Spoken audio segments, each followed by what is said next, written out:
किशोरी जी जब से मिलके आई हैं श्याम सुंदर से, तब से दिन रात ठाकुर जी को ही चिंतन कर रही हैं।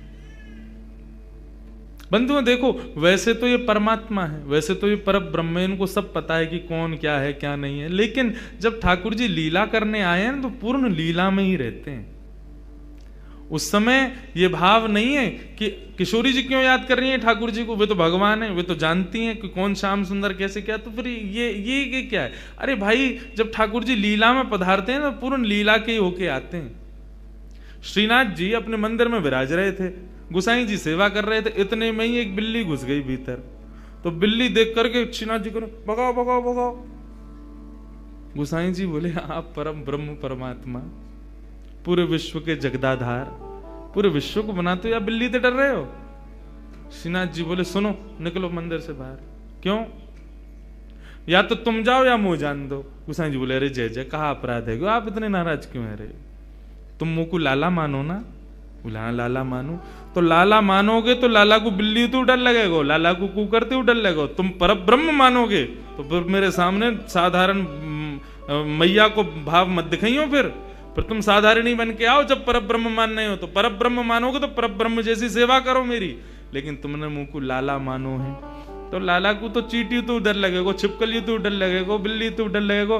तुम्हारी सेवा में अभी न्यूनता है, लेकिन मेरे भाव में न्यूनता ना है। मैं वो लाला बन की सेवा करवा रहा हूं, लेकिन तुम्हारे मन में आ रहा हो कि तो पर ब्रह्म है, इनको बिल्ली से डर कैसे?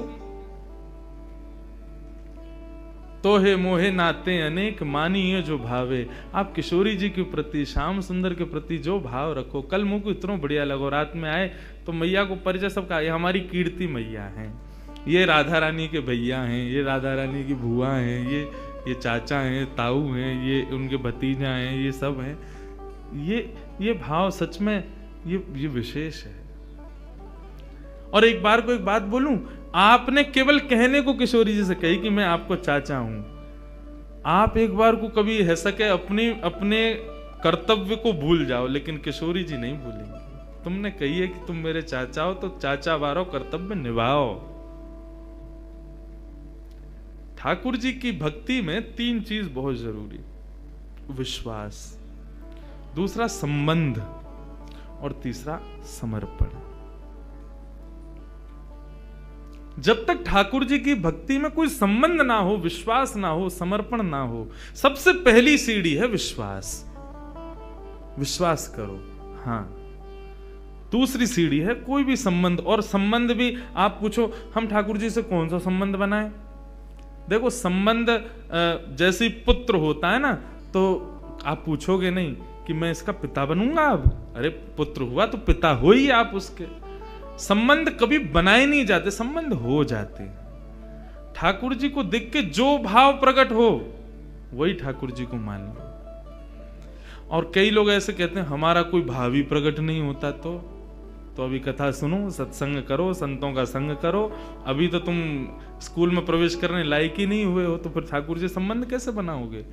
पहले अपनी संगत सुधारो, अपनी रंगत सुधारो, अपना सब कुछ सुधारो। जिस दिन ठाकुर जी को देख के कोई भाव आ जाए, उस दिन समझना अब मैं योग्य हो गया ठाकुर जी संबंध बनाने के। उस दिन उसी भाव से ठाकुर जी से, किशोरी जी से संबंध भाव रख लो। तो किशोरी जी अब चिंतन कर रही हैं ठाकुर जी का। श्याम सुंदर के नेत्र, श्याम सुंदर के कपोल, श्याम सुंदर की मुख मुस्कनियां, श्याम सुंदर को सर्वांगीण अंग वा को चिंतन चल रहा है किशोरी जी के चिंतन में। और वही हाल यहां श्याम सुंदर को है, रात भर करवट बदल रहे हैं, बार बार विचार कर रहे हैं कहाँ है वो, कौन की छोरी आई ऐसी अपनों ऐसा पागल सा बना के चली गई है, कब मिलेगी, कब आवेगी। रोज जामे यमुना पुलिन पर खोजें, लेकिन किशोरी जी के दर्शन ना हो। मैं आज किशोरी जी ने मन बनाया, बोले आज नंदगाम चलेंगी।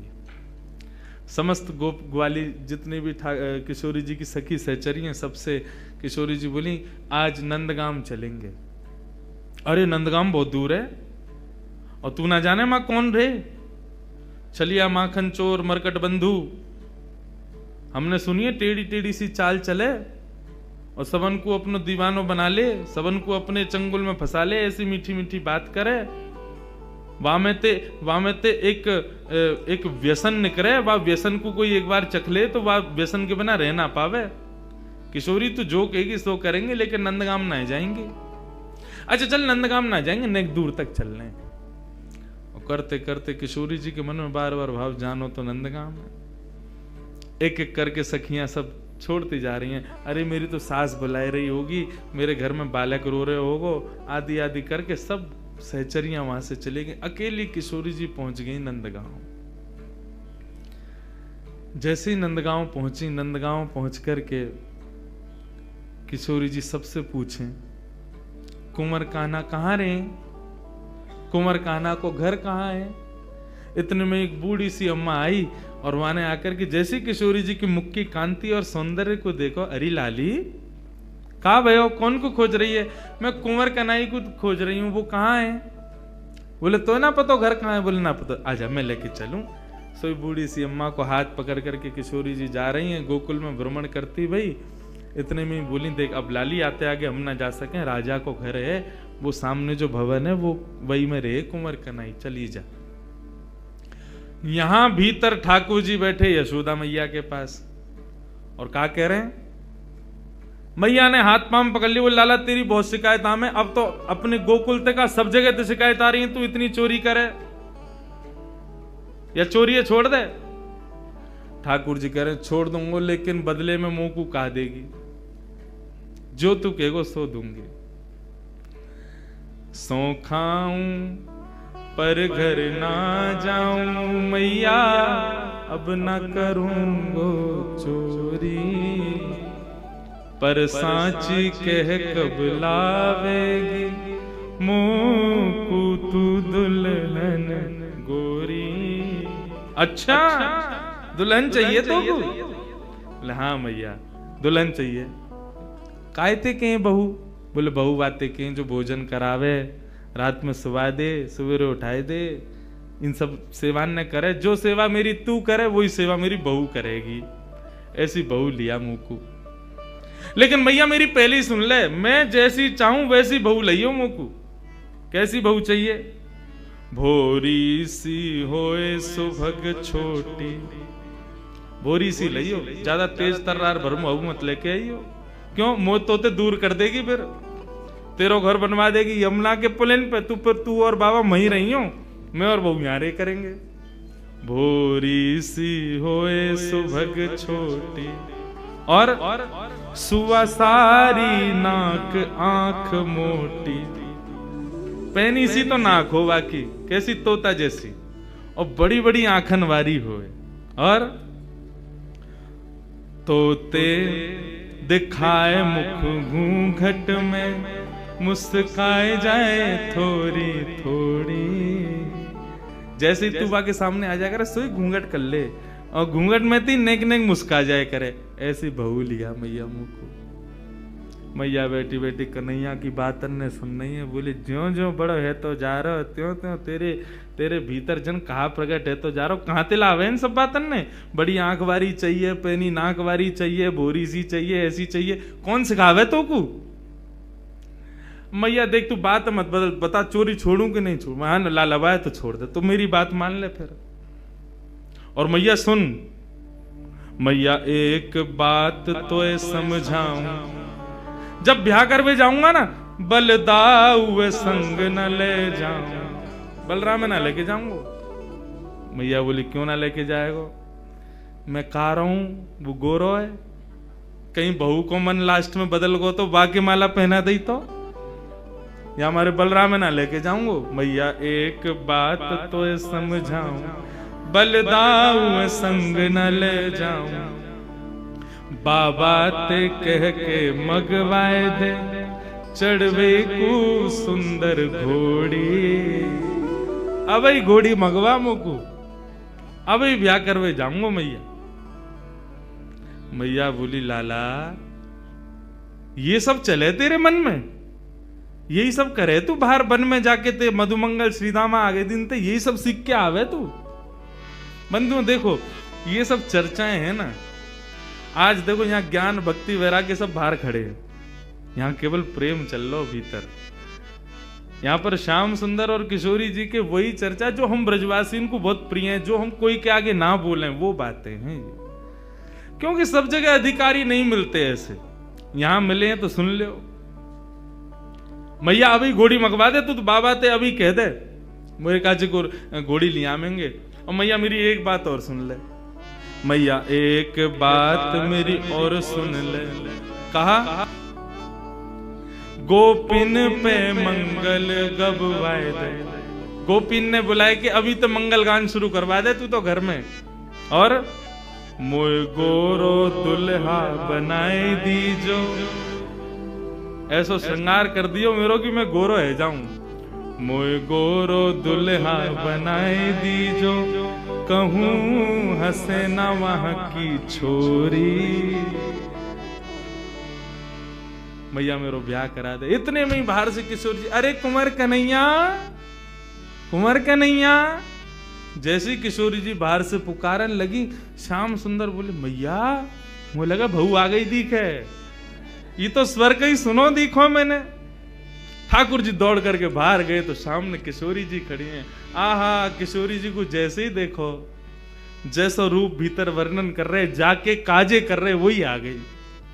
वारे विधाता, तेने कैसी सुनी मेरी? मैं तो मैया ते अभी कह रहे और वही है गया सामने।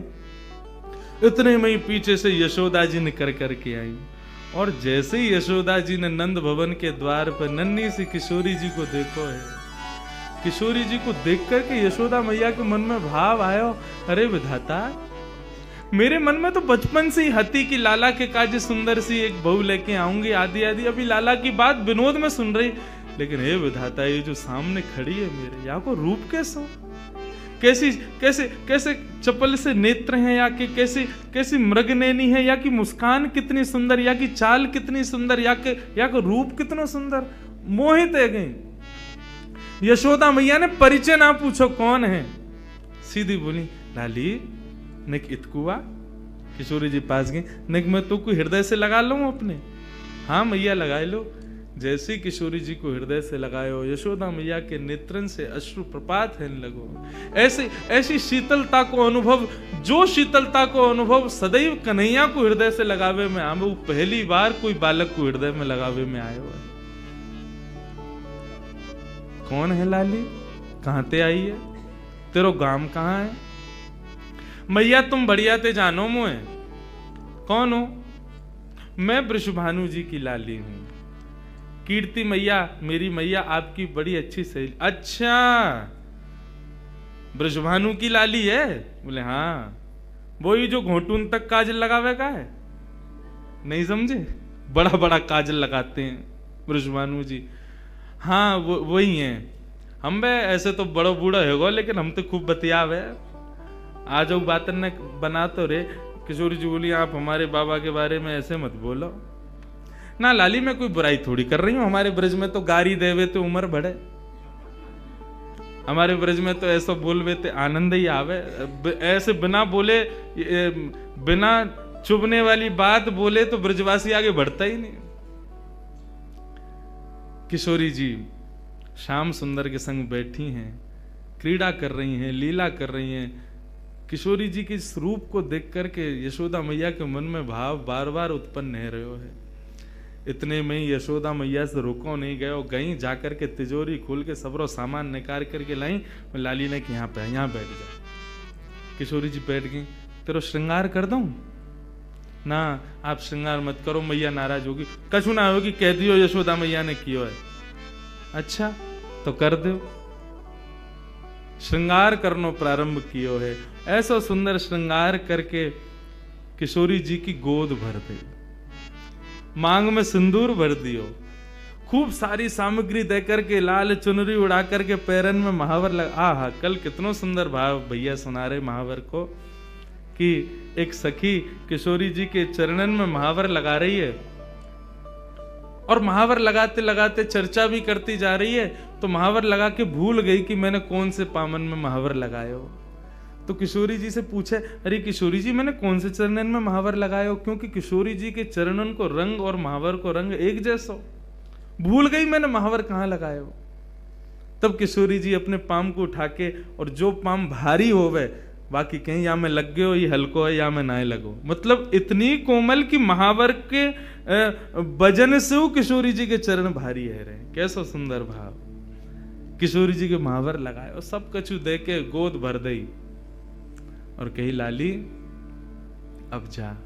कोई कछु पूछे ना कह दियो यशोदा जी ने कियो श्रृंगार, कोई कछु ना कहेगो तोते। नन्ही सी किशोरी जी अपने हाथ में सब सामग्री लेकर के और ऐसे ऐसे चल चल के ठुमक ठुमक करके घूम रही हैं। आहा, यशोदा मैया तो आनंदित है गई हैं, इतना सुख मिल रहा है।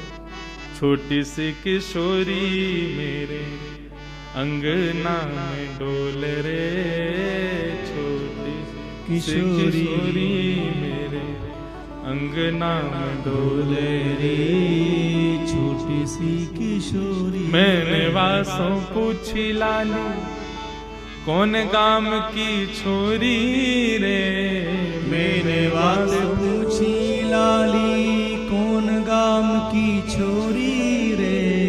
हंस हंस के बताए मैं तो बरसाने की छोरी रे, हंस हंस के बतावे वो तो बरसाने की छोरी रे। छोटी सी किशोरी मेरे अंगना में डोल रे, छोटी सी किशोरी मेरे। नन्ही सी किशोरी जी खूब सारी सामग्री को अपने गोद में भर के और कन्हैया को इशारा करके वहां से चली गई, मिल के चली गई और बोली अब तुम आई हो हमारे यहाँ। ठाकुर जी बोले आऊंगो, ऐसे ही आऊंगा मैं भी, अब तुमने आई हो तो मैं भी आऊंगा, अब जाओ। अब वहां कीर्ति जी पूरे बरसाने में खोज रही है मेरी लाली कहाँ चली गई। छोटी सी लाली भोरी सी है, कोई बहका के ले गए हो बाकू, सब जगह खोजें लेकिन कहीं दिखे नहीं। इतने में ही देखो नंद भवन के मार्ग से और किशोरी जी तो महाराज वैसी ही सुंदर, और इतनो सुंदर श्रृंगार यशोदा मैया ने कियो। पत्रावली को श्रृंगार कियो है किशोरी जी के, सुंदर सुंदर पत्रावली बना करके किशोरी जी को श्रृंगार कियो।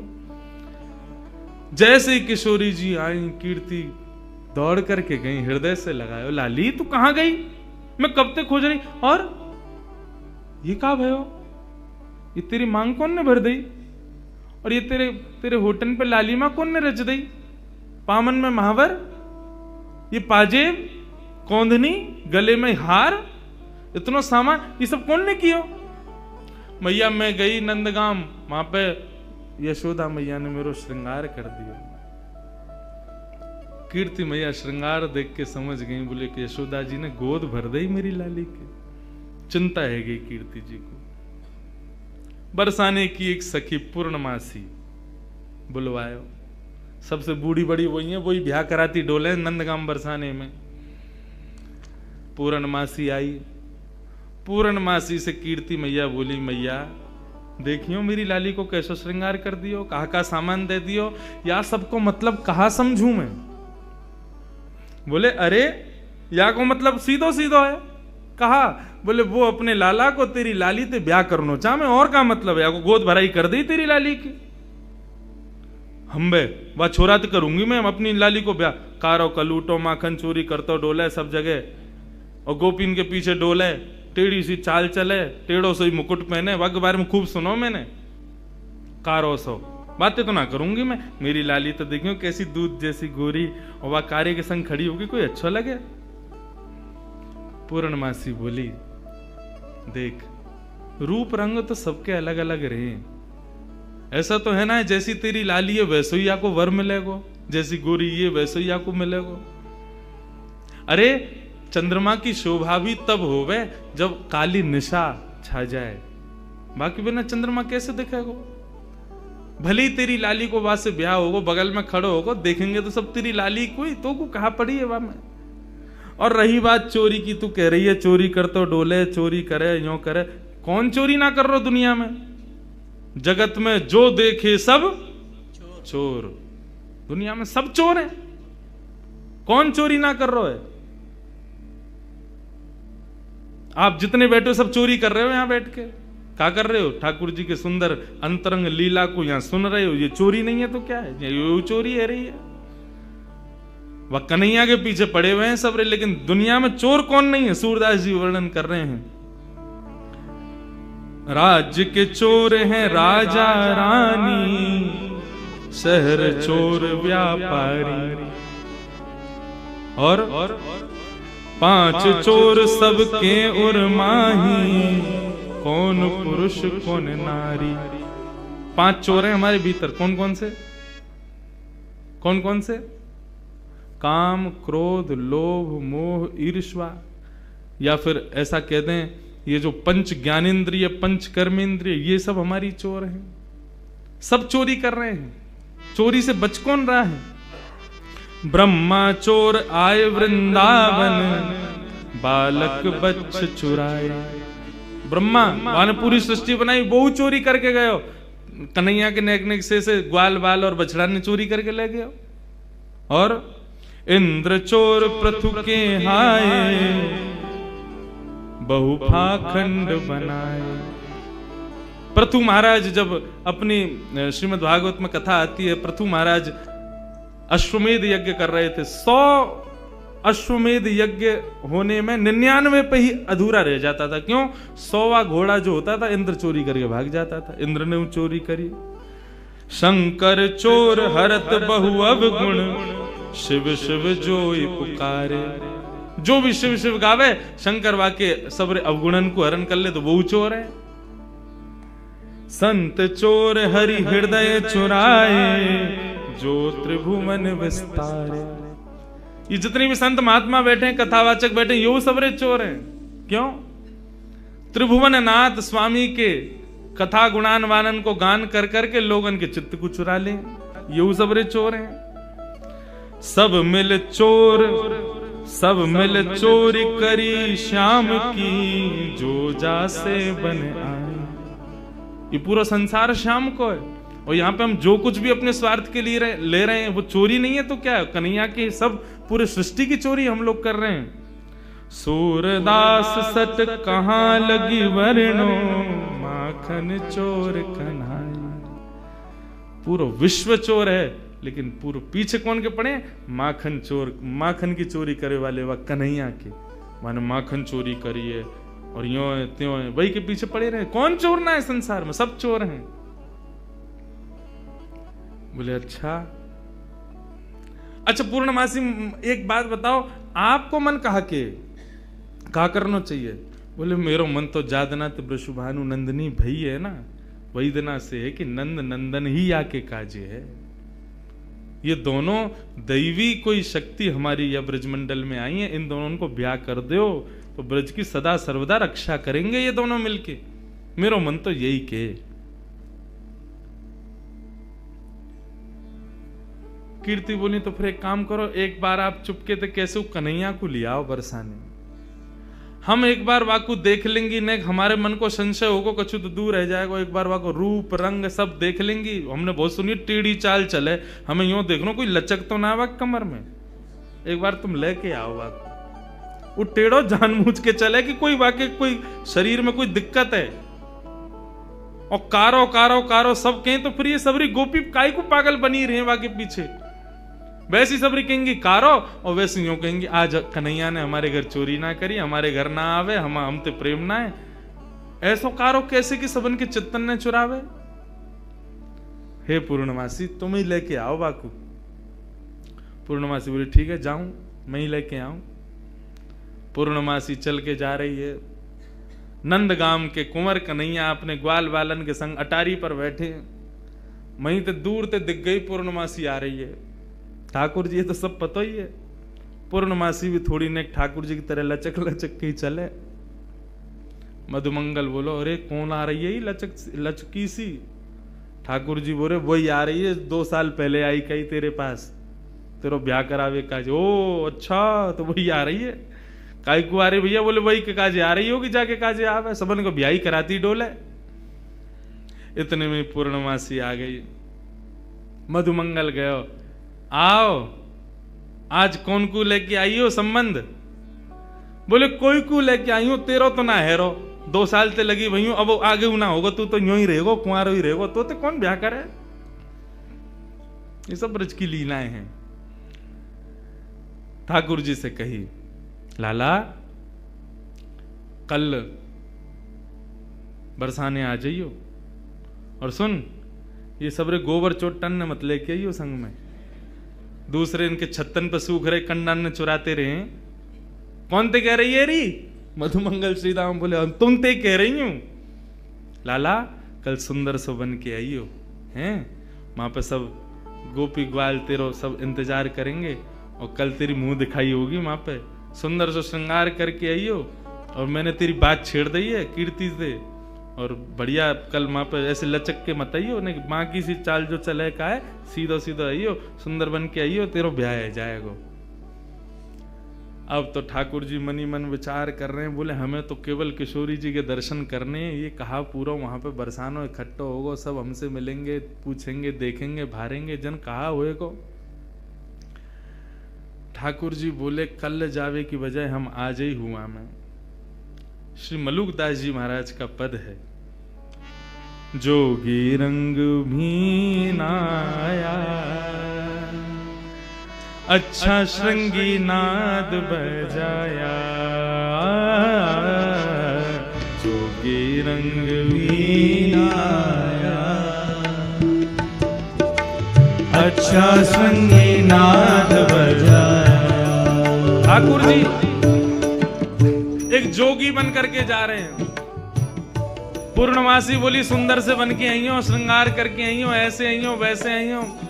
लेकिन ठाकुर जी बोले सबके सन्मुख नहीं जाऊंगा, मैं तो एकांत में किशोरी जी के केवल दर्शन करके आऊंगा, उनसे मिल के आऊंगा, रूप बदल करके जाऊंगा। छद्म वेश धारण करके जा रहे हैं। और कैसे बन के जा रहे हैं? श्री मलुकदास जी वर्णन करते हैं, ठाकुर जी जोगी बन के जा रहे हैं। जोगी रंग भी नाया,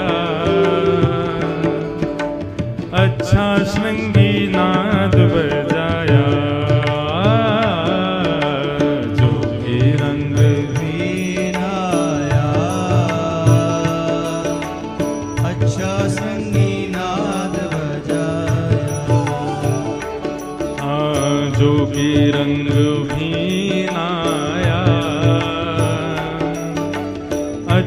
श्रृंगी नाद बजाया, जोगी रंग भी नाया,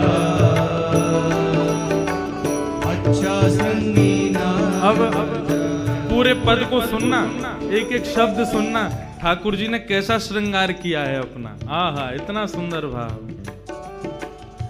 मोतिन लर अलक गंगा, मानो जटा जूट में गंगा, मोतिन लर अलक गंगा, मानो जटा जूट में गंगा। एक शंकर जी का रूप धारण किया ठाकुर जी ने, शिव स्वरूप धारण करके जा रहे हैं। एक जटा बनाई अपने घुंघराले केशन की, और वह जटा में अकौआ के पत्ता से निकलवे वाले दूध को लगाई लियो, सो जटा बन गई। और जटा बना करके वहां में ऐसे मोतीन की धार, मोतीन की लड़ लगाई कि मानो ऐसा लग रहा हो ऊपर से गंगा जी निकल रही हूं।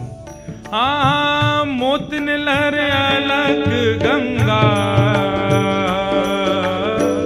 मानो जटा जूट में गंगा। ओ मोतिन लहर अलग गंगा, मानो जटा जूट में गंगा। मानो जटा जूट में गंगा, ओ मानो जटा जूट में गंगा। जोगी रंग भी नाया, ओ अच्छा श्रृंगी नाद बजाया। जोगी रंग भी नाया, अच्छा श्रृंगी नाद बजाया। ओ जोगी रंग भी नाया, अच्छा श्रृंगी नाद बजाया। जोगी रंग भी आया, अच्छा श्रृंगी नाद बजाया। मलिया गिरी चंदन प्राण, मलिया गिरी भस्म ब्राजे, मानो सुर डमरू बाजे। मलिया गिरी भस्म ब्राजे, मानो सुर डमरू बाजे। अब मलियागिरी चंदन होता है, भस्म कैसे हो गए? इसका भाव बताते हैं कि ठाकुर जी ने अपने सर्वांगीण अंग पे लगाई तो मलियागिरी चंदन है, लेकिन किशोरी जी से मिलने की जो उत्कंठा ज्वाला हृदय में प्रकट हो रही है, उस ज्वाला से आने वाले ज्वर से मलियागिरी चंदन जल करके भस्म बन गया है। ऐसा पूरे अंग पर मलियागिरी भस्म लगाई है ठाकुर जी ने। मानो शूल डमरू बजे, ओ मलियागिरी भस्म ब्राजे, मानो सुर डमरू बाजे, मानो सुर डमरू बाजे, ओ मानो सुर डमरू बाजे। जोगी रंग भी नाया, अच्छा श्रृंगी नाद बजाया। ओ जोगी रंग भी नाया, अच्छा श्रृंगी नाद बजाया। बोलो नंद नंदन भगवान की जय हो।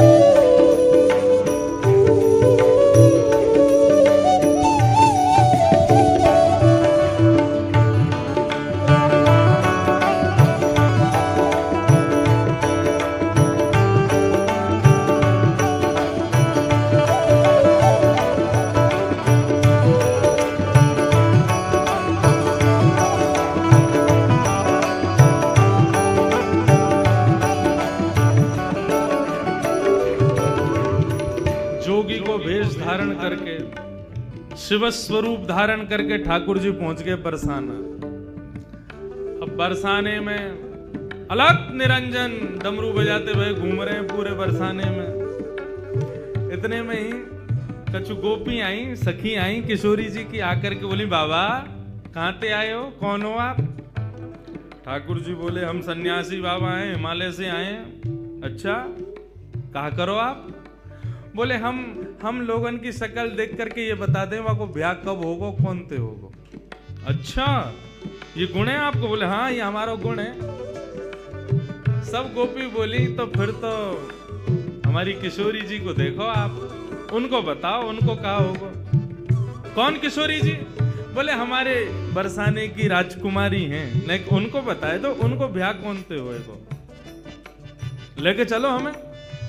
अब तो जैसे ही महाराज लेकर के गए, किशोरी जी के सन्मुख जाकर के जैसे ही खड़ो कियो है, इनको बताओ, इनको ब्याह कौन थे होगो। ठाकुर जी पहले तो बहुत देर तक देखते रहे, मंद मंद मुस्कुरा रहे हैं। किशोरी जी भी नेत्र देख के समझ तो गई ये कौन आए हैं बन के। बाबा आप बतावे आए हो, देखवे ना आया है, घूरो मत, हमारी किशोरी है। बोले, ना मैं तो बस ऐसे ही देख रहा हूं। ये बताओ कालो टीका लगाओ कि ना इनके कान के पीछे? उन्होंने लगाओ ना, अभी लगाओ, नजर लग जाएगी, इतनी सुंदर लग रही हैं, सामने खड़ी हुई हैं। तुरंत एक गोपी ने कालो टीका लगायो।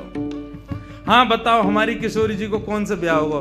ठाकुर जी बोले, रुको घूम घूम के देखना पड़ेगा। घूम घूम के चारों ओर से देखते देखते देखते किशोरी जी के बगल में जाकर के खड़े है। गोपी बोली, कहा? बोले, बता तो दही कौन से ब्याह होगा? बोले, कौन से होगा? बोले, जो बगल में खड़ो भाई ते होगा। इनके काजे मोते बढ़िया कोई ना मिलेगा। एक सखी आई आकर के दोनों को, ए बाबा दूर हट, कैसी बात करे, हमारी किशोरी जी के बगल में झांकू मत जाइयो। तो जैसे बाबा ने अकल ठिकाने लगाती डोले, जैसे ही ठाकुर जी दूर किए, ठाकुर जी तो मंत्र मुक्त है गए। श्री मलुकदास जी वर्णन कर रहे हैं, जोगी छवि बाबरो डोले, राधे राधे राधे बोले।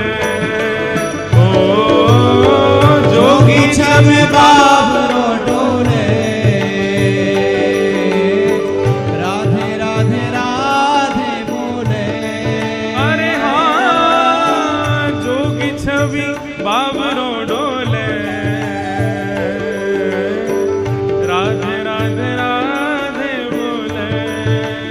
ओ जोगी छवि बाबरो डोले,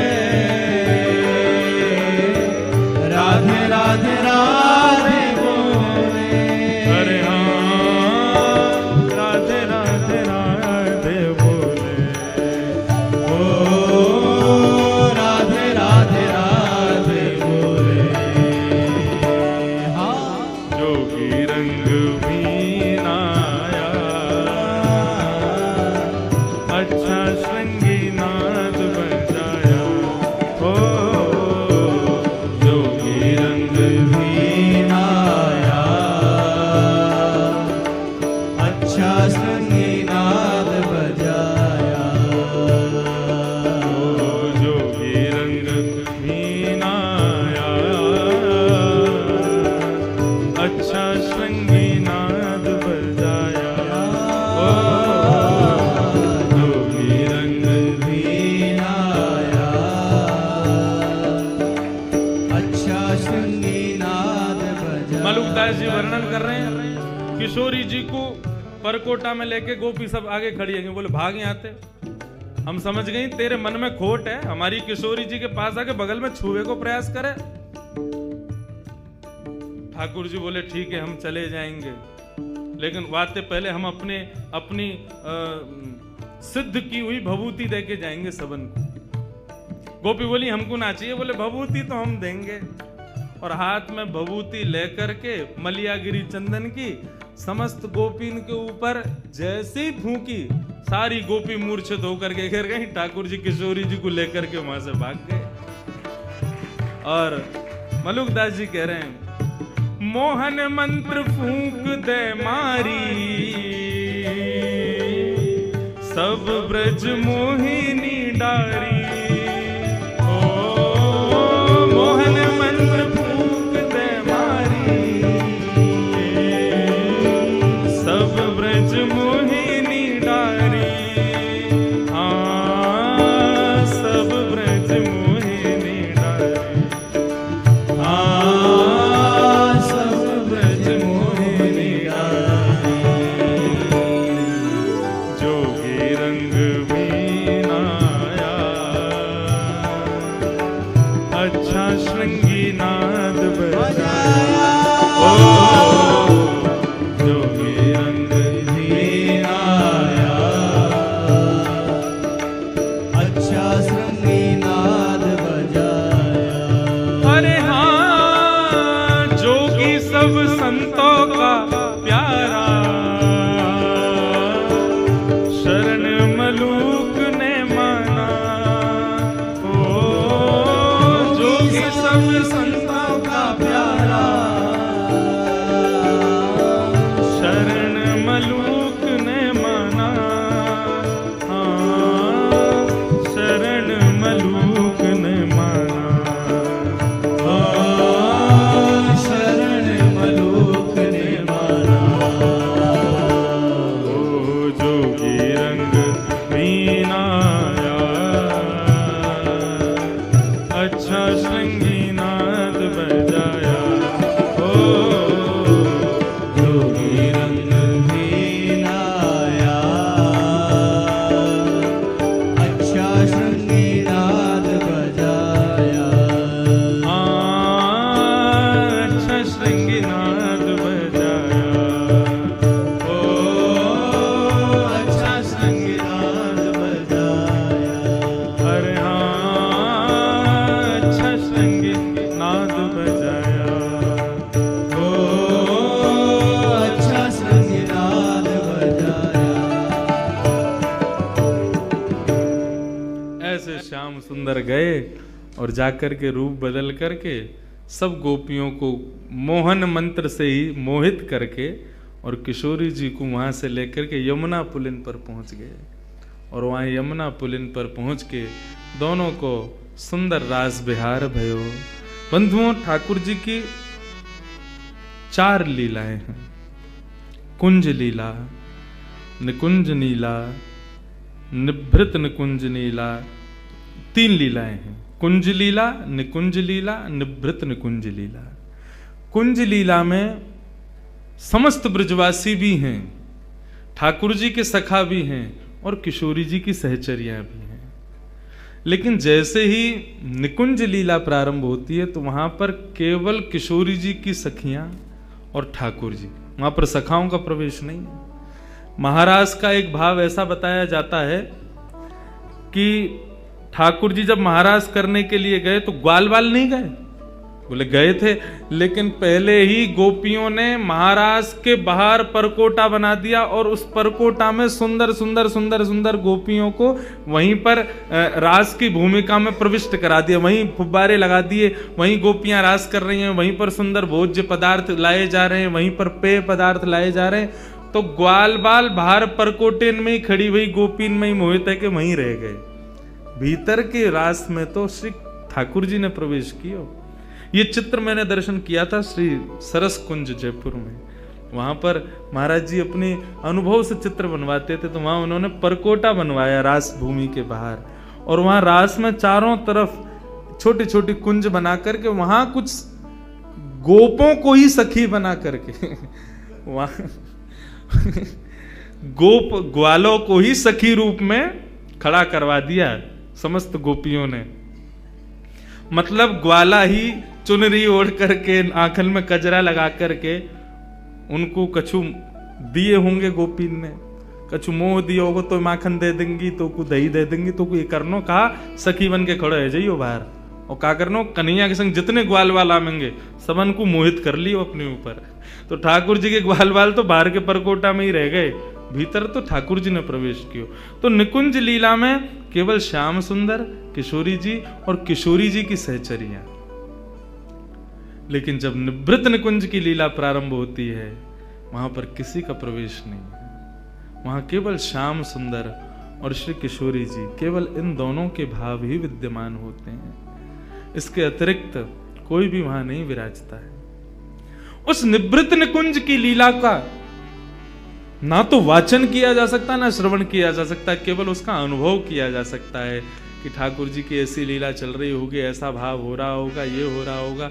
उन निवृत्त निकुंज की लीला के अनुभव में प्रवेश करने के लिए श्री किशोरी जी के चरणों में हम उन्हीं से अनुमति ले सकते हैं। वही अनुमति दें तो उसमें प्रवेश मिल सकता है। जिस निवृत्त निकुंज की लीला में श्री राधा बाबा प्रवेश कर चुके थे, श्री भाई जी प्रवेश कर चुके थे, हमारे वृंदावन के श्री पंडित गया प्रसाद जी महाराज प्रवेश कर चुके थे, वर्तमान के श्री माधवदास बाबा प्रवेश कर चुके हैं। निवृत्त निकुंज की लीला में जब ठाकुर जी की लीला का अनुभव होता है तो उसका वर्णन मुख नहीं करता, नेत्र करते हैं अश्रुओं के भाव से। ऐसा भाव है।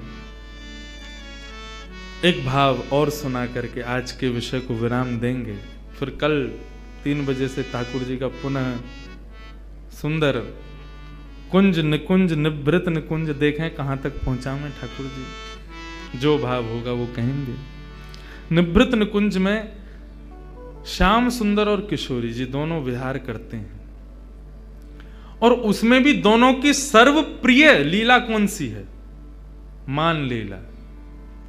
मान लीला में जब एक रूठता है दूसरा उसको मनाता है, तो अधिकतर या मान के स्वभाव को अपने ऊपर धारण करें श्री किशोरी जी। हां, डेली मान करेंगी, और कन्हैया चरण दबा रहे हैं, कभी कछु कर रहे हैं, कभी उनकी मनपसंद वस्तु लेके आ रहे हैं, कभी उनके सामने नृत्य करके दिखा रहे हैं, कभी कछु गा के सुना रहे हैं, कभी कोई रूप की वैचित्रता प्रकट करके किशोरी जी को हंसावे को प्रयास करें। किशोरी जी यहाँ मुंह कर लें, यहाँ ते मना में तो इधर मुंह कर लें, और यह तरीका ते ठाकुर जी की और किशोरी जी की मान लीला चले। लेकिन लाल जी हमारे इतने निपुण हैं, किशोरी जी मान करें तो घड़ी लगा करके चंद मिनट में ही ठाकुर जी उनको मना लेते हैं, उनको हंसा देते हैं, क्योंकि वो उनके अंदर खूबी है। और फिर दोनों रास विहार करते हैं। आज जब ठाकुर जी किशोरी जी को लेकर के आए यमुना पुलिन पर, ठाकुर जी ने पहले तो स्नान किया, अपना पूरा जोगी भेष हटाया और स्वयं के स्वरूप में प्रकट भये। और जैसे ही दोनों ने प्रवेश किया निभृत निकुंज में, आज किशोरी जी बोली, लाल जी नित्य मैं मान करूं और आप मनाओ, आज आप मान करो, मैं मनाऊंगी।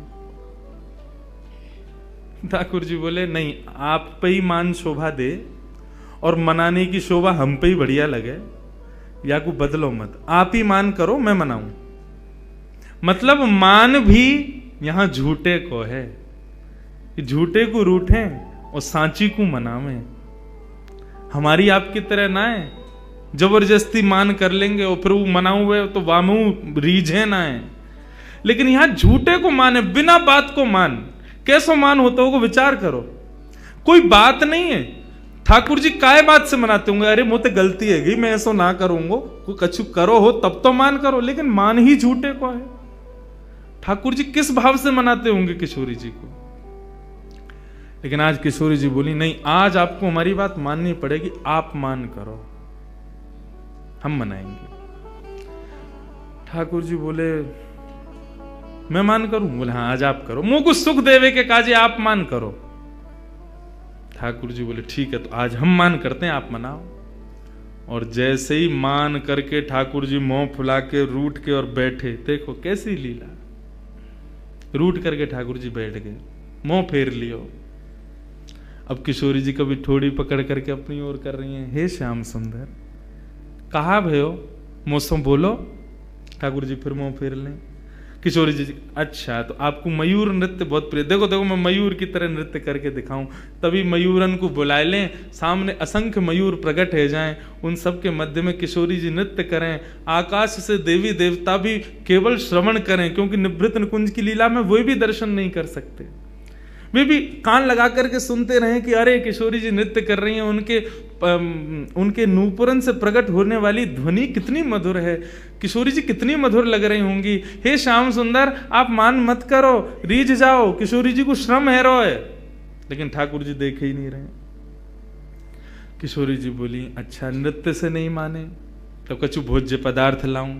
ठाकुर जी का जी मिष्ठान रबड़ी और अब सब किशोरी जी ने स्वयं सिद्ध कियो, और सिद्ध करके ठाकुर जी के आगे 56 भोग लगाए, और एक एक वस्तु उठा करके ठाकुर जी को कह रही लाल जी पाओ ना, मैं अपने हाथन से पवा रही हूं, मैंने देखो कैसे बनायो, ये दोहरी गाय के दूध की रबड़ी है, अरे कैसी सुगंधी आ रही है। ठाकुर जी तिरछी नजर तो देख तो ले, मुंह में एक बार जीभ पे चाट तो ले, लेकिन मान कर रहे हैं, माननो ना है, रीझनो ना है। अच्छा तो आप नहीं खाओगे तो फिर मैं ही खाए लूं याकू।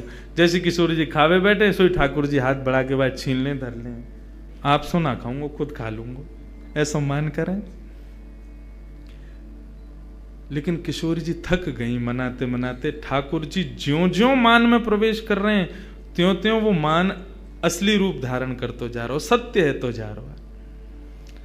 किशोरी जी ने खूब प्रयास किया कि श्याम सुंदर मान जाएं, लेकिन नहीं माने। एक दिन पूरा बीत गयो, एक रात्रि पूरी बीत गई, दूसरो दिन पूरा बीत गयो, दूसरी रात्रि पूरी बीत गई, तीसरो दिन बीत गयो, तीसरी रात्रि पूरी बीत गई, लेकिन ठाकुर जी ने मान नहीं छोड़ा। ठाकुर जी मन में सोच रहे हो बहुत पीछे पड़ रही, मान करो, ले कल ले मान, हमारा मान आज के बाद कहेंगी और ना कि तुम मान करो। लेकिन किशोरी जी को जब श्रम हुआ, मनाते मनाते मनाते जब हार गई, तो किशोरी जी नीचे नजर करके ऊपर एक अटारी पर, एक शिला पर श्याम सुंदर बैठे हैं, और किशोरी जी नीचे हाथ रख के बैठी हैं, और श्याम सुंदर को बार बार देख रही हैं। बोले आपको 3 दिन से हमने मुस्कुराते भय ना देखो, आपके चेहरे पर एक प्रसन्नता ना देखी, लाल जी आप जानो ये कितनों कष्ट दे रहे हो हृदय को, एक बार मान जाओ श्याम सुंदर। लेकिन ठाकुर जी नहीं माने। किशोरी जी के नेत्र से विरह के अश्रुबिंदु जब प्रकट हुए, और उन अश्रुबिंदुओं ने जब नेत्रों से गिर कर के पृथ्वी का स्पर्श किया, जैसे वो अश्रुवृंद पृथ्वी पर गए, पृथ्वी का स्पर्श करते पृथ्वी के नीचे बह रही हैं यमुना। यमुना में जैसे ही उस अश्रु ने प्रवेश किया, यमुना का जल उष्ण हो गया, गर्म हो गया, लाल पड़ गया, बिल्कुल खौलने लगा। यमुना तुरंत अपने भैया यमराज के पास जाती हैं और यमराज से कहती हैं, यमराज तुम्हारे नरक में क्या इतनी वेदना किसी को दी जाती है जितनी वेदना अभी किशोरी जी को हो रही है। यमराज जी जब उस अश्रुवृंद का दर्शन करते हैं, कहते हैं यमुना हमारे नरक में भी इतनी वेदना, इतना कष्ट किसी को नहीं दिया जाता जो कष्ट आज किशोरी जी को हो रहा है, कृष्ण विरह का।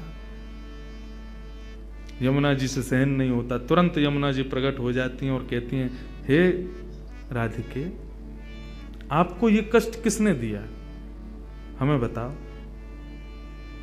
तब किशोरी जी कहती हैं, श्याम सुंदर मान करके बैठे, 3 दिन है गए, रीझ नाए रहे हैं। यमुना जी बोली, इनको बड़ो गुमान है ना अपने रूप को, अपने स्वरूप को, अपने सवरे भावन को, यही मारे इतनो तगड़ो मान कियो है। हमारी किशोरी जी को वेदना है रही है, लेकिन ये अपना मान नहीं छोड़ रहे हैं। रुको किशोरी जी, आप यहीं विराजो, या कन्हैया को तो मैं देख के आऊं। और यमुना जी महाराज गई, जाकर के अपनी श्रृंगार पेटिका खोली, श्रृंगार पेटिका खोल करके श्याम सुंदर जैसो श्रृंगार कियो, क्योंकि कालिंदी हैं, बिल्कुल श्याम जैसे ही रंग है उनको। टिपारा धारण कियो, गले में माला धारण करी, कचकाचनी पहनी, हाथ में वंशी लई, लकटी लई, माला पहन करके सुंदर जैसे ही किशोरी जी के सामने आई, मुस्कुराती भाई। किशोरी जी बोली, श्याम सुंदर आप रीझ गए? बोले, श्याम सुंदर नहीं हूं, यमुना हूं। यमुना, तुम तो बिल्कुल ऐसी लग रही हो जैसे मानो श्याम सुंदर हो।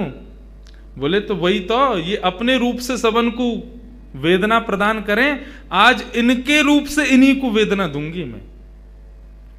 और जैसे कन्हैया चलें, जैसे बैठें, जैसे बोलें, जैसे हंसें, बिल्कुल यमुना जी ने वही रूप धारण कर लियो। ठाकुर जी मान करके बैठे, इतने में नूपुरन की छम छम छम छम आवाज आई।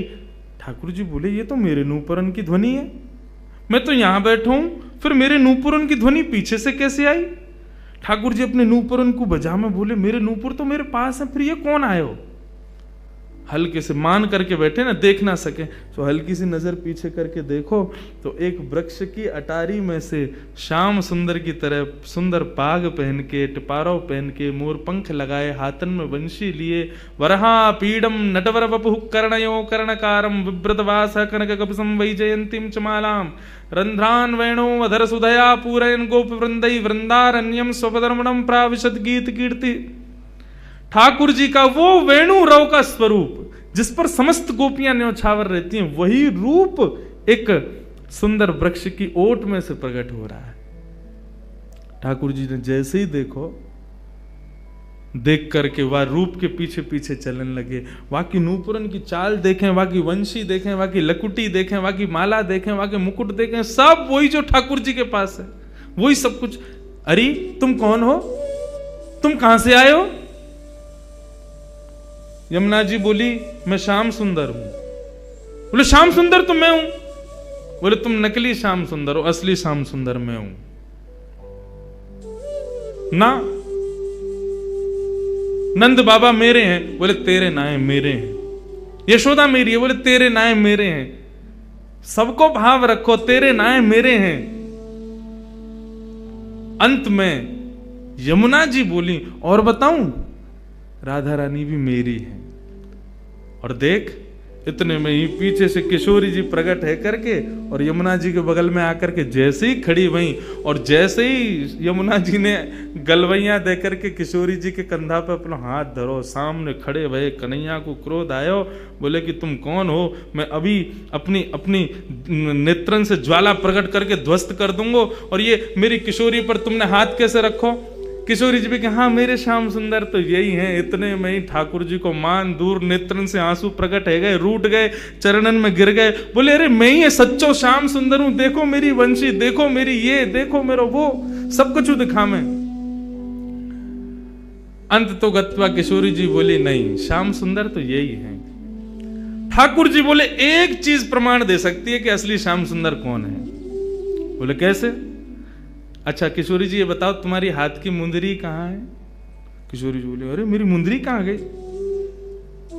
बोले जा पे मुंदरी मिलेगी वही असली श्याम सुंदर। हाँ भाई निकाल रहे, मेरी यशोदा ले गो, मेरी किशोरी जी ले गो, मेरी उन्हें ले गो, मुंदरी दिखा। तो उनके पास मुंदरी नहीं थी। ठाकुर जी ने जैसे प्रकट की वो मुंदरी, किशोरी जी ने मुंदरी ले ली, हाथ में पहन ली और दोनों को मान भाव प्रेम भाव में प्रकट है गयो। श्री यमुना जी चरणन में बैठ करके प्रणाम करने लगी। प्रणाम करके ठाकुर जी से बस यही भाव कहो कि आप मान करो प्रभु, सब करो, लेकिन हमारी किशोरी जी को ऐसी ऐसी वेदना मत दो कि पाताल तक आश्चर्य करे कि इतनी वेदना, आपके रूप की वेदना, आपकी प्रसन्नता की वेदना हमारी किशोरी जी को नहीं होवे, ये विचार करियो, नहीं तो नूतन प्रलय है जाएगो कहो देना। और मुंह को वरदान प्रदान करो, मैंने आपको श्रम दियो, क्षमा करियो। ठाकुर जी बोले नहीं नहीं, आप बस सदा ऐसे करियो कि सदा मेरे या रूप में ही विराजमान रही हो। तब से श्री यमुना जी श्याम सुंदर के स्वरूप में ही विराजती हैं। श्याम सुंदर श्री यमुने महारानी की।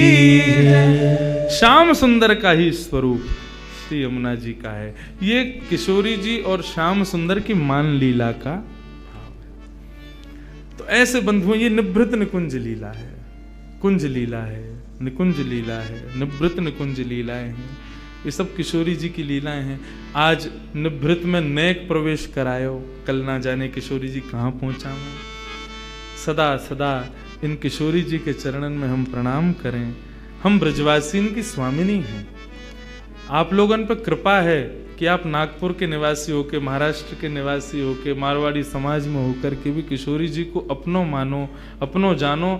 या बात ते निश्चित मुझको कल से ही आभास है रहो कि किशोरी जी भी या घर को अपनो ही माने। ये उन्हीं की काकी हैं, ये उन्हीं के भैया हैं, ये पूरा उन्हीं को ही परिवार है। लेकिन बस भाव इतनो है, यहाँ संबंध बनानो पड़े, लेकिन हमारे ब्रज में जन्म लेवे वारो ही किशोरी जी को ही है। या बात में हम नेक ऊपर हैं आपसे कि हमारो ब्रज में जन्म भयो तो हमारा कोई संबंध बनानो नहीं पड़ो, हम तो हैं ही किशोरी जी के। हम श्री किशोरी जी के सदा रहें, बस यही भाव है। एक बिहाग का पद गा करके वृंदावन को और श्री किशोरी जी को हम प्रणाम करें। और फिर कल पुनः 3 बजे से ये मंगल रस चर्चा हम श्रवण करेंगे।